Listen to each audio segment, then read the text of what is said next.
Hola a todos hermanos, bienvenidos una vez más a este espacio en el que hemos estado recordando las 7 palabras del Señor Jesús en la cruz del Calvario. La palabra primera fue la palabra del perdón. Padre, perdónalos porque no saben lo que hacen. Lucas capítulo 23, verso 34. Después compartimos la palabra de la gracia. De cierto te digo que hoy estarás conmigo en el paraíso. Lucas 23, 43. Tercer palabra fue la palabra de la ternura. Mujer, he ahí tu hijo. Y al discípulo Jesús le dijo, he ahí tu madre. Juan 19, 26 y 27. La cuarta palabra fue la palabra de la imposibilidad. Estamos hablando de la sustitución. Dios mío, ¿por qué me has abandonado? Marcos 15, 34 dice que Jesús murió por ti y por mí. Ahora, en esta oportunidad, pensemos en las 3 últimas palabras que dijo el Señor Jesús en ese proceso de su muerte en la cruz del Calvario. La quinta palabra es la palabra de la identificación. Juan capítulo 19, verso 28. Tengo sed. Es la más corta de las 7 palabras. Tengo sed. En inglés solo son 2 palabras, en español son 3 palabras. En el idioma griego, solo una, dipso, tengo sed. El Señor Jesús ha estado colgado en la cruz por varias horas y desde su sufrimiento dice, tengo sed. Este grito es una expresión de su humanidad. Y este grito nos va a recordar que Jesús, según las Escrituras, Él no solo era 100% Dios, sino que era totalmente humano. Juan 1.14 dice que el verbo se hizo carne, no era carne, pero Dios se metió a nuestro mundo y habitó entre nosotros. El Dios no solo encarnado, sino que el Dios humanado. La Biblia claramente muestra que hay 2 lados en la naturaleza de Cristo. Él era completamente Dios y completamente hombre. Cristo era a la vez Dios y hombre. Por supuesto, como Dios es el creador del universo, creador de todo lo que existe, creador del ser humano, creador de los ángeles, Él es Dios. Como ser humano, lo podemos leer en los evangelios una y otra ocasión, tuvo hambre, tuvo tristeza, tuvo sueño, sintió dolor, se sintió rechazado. Él experimentó lo que todo ser humano vivimos en carne. Tengo sed. Son la evidencia de la humanidad total, perfecta, completa de Jesús. Los ángeles no tienen sed. Dios no tiene sed. Solo los humanos tenemos sed. Jesús es humano. Ahora surge una pregunta. ¿Por qué necesita Jesús decir que tiene sed o dejar que otros sepan que tiene sed? ¿Será acaso que está pidiendo ayuda? ¿Está pidiendo para satisfacer su sed? ¿Está pidiendo agua? Si usted observa en la declaración de Jesús, tengo sed, Él no dice que necesitaba algo de beber, no está pidiendo ayuda. Y por eso la palabra dice que fue una señal de aprobación para que la profecía se cumpliera sobre lo que de Él dicen las Escrituras. ¿Dónde dice eso? Déjeme decirle que Juan 19:29 es el cumplimiento de una profecía escrita en el Salmo 69, verso 21, que dice, me pusieron además hiel por comida y en mi sed me dieron a beber vinagre. Cuando Jesús dijo, tengo sed, era una manera de recordar que en Él se cumple la profecía de que el Mesías, y Él siendo el Mesías, era 100% humano y 100% Dios. Cuando Jesús muere, Él es el Dios humanado. Esto es maravilloso, porque Cristo Jesús, el Hijo de Dios, vino, vivió, caminó y murió como ser humano en la tierra. Él experimentó la dificultad, la angustia, la soledad, el abandono, la sed, así como usted y yo lo vivimos de manera cotidiana. Eso significa que Él sabe y me comprende mi dolor, lo físico, lo emocional. Él comprende mi sentido de abandono. Y claro, todos tenemos momentos difíciles en la vida en que nos sentimos en alguna forma horrible. No importa si es físico, emocional, espiritual, mental. La vida en esa tierra es una vida interminable de dificultades. La buena noticia es que el Dios humanado vino a este mundo y Él sabe exactamente cómo nos sentimos porque fue 100% humano. Me comprende. En la muerte, Jesús se estaba identificando conmigo como humano. Gracias a Dios por ello. Sexta palabra. A esta sexta palabra la vamos a llamar la palabra de la seguridad eterna. Consumado es. Juan 19:30. Todo está acabado. Todo está terminado. Teteleste. Era una palabra que en aquella época se utilizaba en las transacciones comerciales. De hecho, una forma abreviada de esa palabra se utilizaba en forma de sello cuando alguien pagaba una deuda en su totalidad. Cancelado. Teteleste. Teteleste significó que la muerte de Jesús, por su muerte, por su sacrificio, usted y yo no le debemos nada a Dios, no porque lo hayamos pagado, sino porque Jesús, por su muerte, por lo que sufrió en la cruz, pagó por nuestros pecados y en la cruz ahora se lee el sello cancelado. Es lo que dice Romanos 6:23, porque la paga del pecado, esa es la muerte. Mas la dádiva de Dios, mas el regalo de Dios es vida eterna en Cristo Jesús, Señor nuestro. Cuando Jesús muere en la cruz, Él paga nuestra deuda para que tú y yo podamos tener una relación libre con Dios. Consumado es, entonces es una nota de victoria. Consumado es el grito de satisfacción porque el pecado en su totalidad ha sido pagado. Se ha abierto en la muerte de Jesús una fuente de gracia que va a fluir para siempre. Es el golpe fatal a Satanás. Era el Cordero de Dios que quita el pecado del mundo diciendo, cancelado. Ahora eres libre. Eres justificado por mi sacrificio en la cruz. Hace muchos años un escritor, Pink, dijo, cancelado no es más que una sola palabra en el original.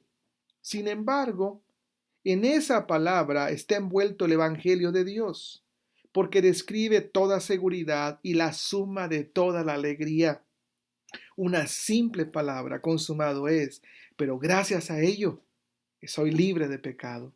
Gracias a ello estoy en paz con Dios. Gracias a ello tengo libre acceso a la presencia de Dios. Gracias a ello soy perdonado. Tengo la gracia. Soy parte de la familia de Dios. Soy bendecido porque tengo seguridad y vida eterna. ¡Wow! ¡Qué bendición! Esta es la palabra que nos da seguridad en el presente, en el futuro y por la eternidad. Consumado es. Séptima palabra, la palabra de confianza. El Evangelio de Lucas, en el capítulo 23, verso 46, dice esto. Entonces Jesús, clamando a gran voz, dijo, Padre, en tus manos encomiendo mi espíritu. Y habiendo dicho esto, expiró, murió. Déjame recordarte que la crucifixión romana tenía dos propósitos. Por supuesto, el primero era castigar a los criminales. La cruz romana era la manera pública en que se castigaba a un criminal. Era la forma de dar un escarmiento a los criminales. Pero lo segundo es que la cruz romana, por la manera en que se aplicaba la muerte, la ejecución, esto provocaba horror en los corazones de la gente. Y era un recordatorio público para todo aquel o aquella persona que quisiera resistirse al poder romano. Era un medio de castigo, sí, pero también era una manera de tener control sobre la gente. Quien moría en una cruz lo hacía no solo lleno de sufrimiento, se podía decir que era la muerte más cruel de aquella época, pero además era una forma de mostrar vergüenza y derrota sobre esa persona. El imperio romano era un imperio cruel, que no se tentaba el corazón para castigar al criminal y al mismo tiempo para usar el sufrimiento de la persona para provocar pánico y control sobre la gente. Era una escena tan horrible y tan dramática que por lo regular los propios familiares del crucificado ni siquiera se atreverían a estar presentes. A los niños les estaba prohibido presenciar la muerte más cruel de aquel entonces. Por decirlo así, solo los curiosos y por no decir los chismosos, los que no tenían nada que hacer, los atrevidos, los que eran amantes de dolor ajeno, la gente que tenía el coraje para ver cómo la sangre se derramaba y la gente era maltratada. Solo esos estaban allí para observar la muerte lenta y dolorosa de un ser humano. Pero déjeme decirle algo. Aunque este es un cuadro cruel, trágico, dramático, en la muerte de Jesús hay algo muy diferente. En las últimas palabras de Jesús, usted no va a encontrar un sentido de derrota. Usted lo que va a encontrar son palabras de confianza, de victoria. Padre, en tus manos encomiendo mi espíritu. Padre, mi vida no está en manos de los romanos. Mi vida no está en manos de los religiosos. Mi vida no está en manos de nadie. Mi vida está en manos de ti. Por lo tanto, encomiendo a ti mi espíritu. Son palabras de alguien que está confiado. ¿Sabe? El Señor Jesús así vivió y así murió. Y en su muerte, Él nos dio ejemplo. Escuche bien, por favor. Él nos dio ejemplo de que nuestra satisfacción personal, de que nuestra felicidad no depende de las circunstancias de la vida. Escuche bien. Mi felicidad, mi satisfacción no depende de las circunstancias de la vida. En la cruz, nuestro Salvador está rodeado por una multitud que lo odia. Su cuerpo está desgarrado por el dolor. La agonía que está soportando está más allá de nuestra imaginación. Y sin embargo, en medio de las circunstancias difíciles, Él sigue confiando en Dios. Así vivió y así murió. El Señor Jesús es el máximo ejemplo de cómo debemos vivir cada día. Mi vida, tu vida, aunque la circunstancia sea dura, está en las manos de Dios. Nuestras vidas están en las manos de Dios.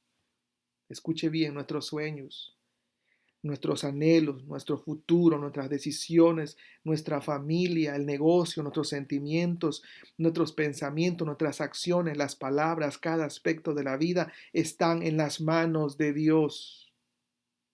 Todo está bajo el control de Dios. Pero hay algo todavía más profundo. El Señor Jesús así vivió y así murió y nos deja una segunda lección. Y esto es lo más grandioso y lo vamos a celebrar este domingo que viene con la resurrección de Jesús. Cuando tú y yo conocemos a Cristo, escucha bien, la muerte nunca es el final. La muerte no fue el final para Jesús, tampoco es para nosotros. Por supuesto que en un sentido humano Jesús murió. Pero escuche de nuevo su maravillosa afirmación. Padre, en tus manos encomiendo mi espíritu. Este, por decirlo así, es el sermón más grande que jamás haya sido predicado. Pero no termina con dolor. No termina con un sentido de abandono, de vergüenza, de miedo ni de derrota. Porque Jesús sabe que no lo está esperando la muerte. Jesús sabe que lo está esperando su Padre Celestial. A Jesús lo está esperando su Padre, quien al tercer día, dicen los Evangelios, y el Nuevo Testamento está lleno de esas evidencias, al tercer día el Padre lo resucitaría de entre los muertos. En estas últimas palabras que están llenas de serenidad, confianza y esperanza, Jesús dice, voy a morir, pero en realidad mi muerte es un paso hacia una vida mejor, a una vida victoriosa. Por supuesto, Él es Dios, Él resucitaría al tercer día, pero eso nos pone a nosotros la gran enseñanza de que aunque muramos, aunque nos vayamos de este mundo, después de esta vida nos está esperando Dios mismo en persona. El Salvador nos mostró cómo vivir y nos mostró cómo morir. Tú y yo como creyentes podemos enfrentar a la muerte, sabiendo que en la muerte No acaba todo, sino que hay un futuro más allá de la tumba. Lo mejor todavía está por venir, está por delante, como dijo el apóstol Pablo en Romanos 14:8, porque si vivimos, para el Señor vivimos, y si morimos, para el Señor morimos, sea que vivamos o que muramos, somos del Señor. ¡Qué maravilla! Déjeme terminar en esta tarde, a manera de resumen, todo lo que hemos venido compartiendo durante la semana. Déjame terminar con una pregunta. ¿Has puesto tu vida en manos de Dios? ¿Ya le entregaste tu vida? ¿Le has entregado tus pecados para que te perdone? ¿Has recibido la gracia de Jesús? ¿Eres ya parte de la familia de Dios? ¿Has experimentado la ternura de Dios en tu vida? ¿Has en carne propia vivido lo que significa ser reconciliado con Dios? ¿Te has dado cuenta que quien murió por ti en la cruz fue Jesús y que si no lo hubiera hecho, jamás hubieras recibido el perdón de Dios? ¿Has puesto en tu mente últimamente, te has dado cuenta de lo que significa que Jesús murió en la cruz y de esa manera se identifica con tu dolor y con tu sufrimiento y que no estás solo? ¿Estás confiado que si mueres hoy irías al cielo, a la presencia eterna de Dios? Si lo has hecho, esa es la mejor noticia, porque la vida, los sueños, las metas, los miedos, los fracasos, los pecados, nada nos puede separar de ese amor de Jesús. Y solo entonces es que podremos experimentar la satisfacción en la vida. Y solo entonces podremos vivir confiando que el día que nos vayamos de este mundo, en vida o en muerte, nuestra vida está encomendada a Dios. Gracias por su perdón, por su gracia, por su ternura, por morir por mí, por comprenderme. Gracias por la seguridad. Gracias por la certeza que hay algo más allá de esta vida. En esta semana lo que debemos de hacer es que nuestras bocas deben alabar al Señor, nuestro corazón debe postrarse ante Él y nuestra vida debe decir alabado sea Dios. Gracias por el sacrificio que hizo Jesús en la cruz del Calvario. Gracias, Señor. Que mi corazón esté lleno de gratitud y que mi vida todos los días viva en esa gratitud por lo que Cristo hizo por mí. Yo te invito ahí en tu lugar, que le des gracias a Dios. Gracias por lo que hizo, por la forma en que usó a hombres y mujeres. Gracias por su fidelidad, porque en el tiempo perfecto mandó a Jesús. Gracias porque ha tenido la paciencia para alcanzarnos con el Evangelio y sigue teniendo la paciencia hasta que todos procedan al arrepentimiento. El mundo hoy vive una etapa de incertidumbre, de pánico y no sabemos qué ocurrirá en el futuro, pero lo que sí sabemos es lo que la Biblia dice. Cristo murió por mí y en Él tengo vida eterna. No iré a condenación, he pasado de muerte a vida y aunque nos vayamos de este mundo, mi lugar en el cielo, mi morada en la eternidad está segura porque para eso vino Jesús, para que donde Él está, yo también esté. Señor, gracias. Recibe la gloria, recibe la honra. Ahí donde están mis hermanos, donde está cada familia en este instante, en casa. Señor, que en tu nombre todo temor sea echado fuera. Padre, pon en nosotros la seguridad de que pase lo que pase, en ti estamos seguros por la eternidad. Gracias. Y seguimos orando por nuestros familiares, por nuestros amigos, aquellos que no conocen del Evangelio todavía, y rogamos, Señor, que tú los alcances con tu misericordia. Padre, usa todas estas circunstancias de temor, de muerte, para que, Padre, nos recuerdes a todos que tienes un plan para nuestra vida, que nos amas y que quieres, Señor, salvar nuestra vida para el tiempo presente y por la eternidad. Padre, En tus manos encomendamos nuestro espíritu, nuestra salida y nuestra entrada. En el nombre de Jesús, hoy y siempre te lo agradecemos y te lo pedimos. Amén y amén. Dios nos bendiga y estamos listos para celebrar que Cristo vive y vive por la eternidad.